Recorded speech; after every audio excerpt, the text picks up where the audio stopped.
Roller rollovers are a very real risk if simple operating guidelines are not followed. It's easy to get complacent, so let's be aware. Follow pre-work process. Before starting work, go through the scope with a supervisor, planning out the safest approach to manage different work areas and changing conditions. Sign on any relevant documentation and ensure that the operator is qualified and competent for the size and type of roller being used. Carry out a pre-start check.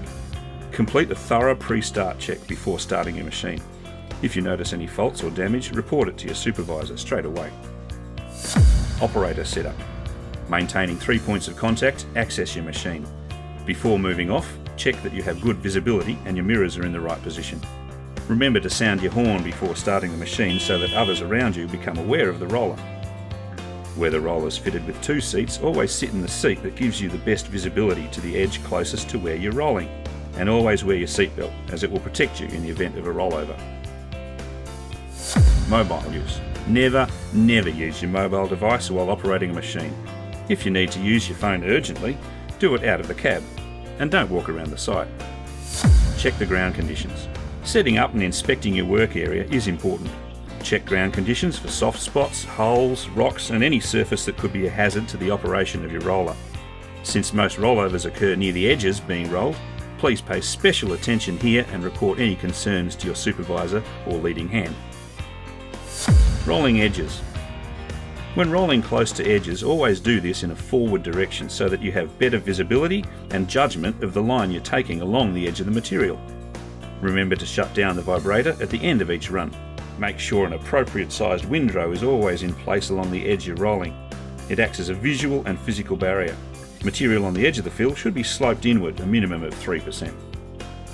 If this can't be maintained, contact your supervisor straight away. Keep at least half a drum width from the edge when reversing. If compaction is needed close to the edge, always do this approaching the edge on a 45-degree angle or in a forward direction.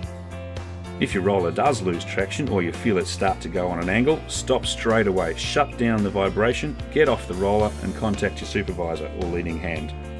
Do not attempt to drive out of the situation. Vibrator use.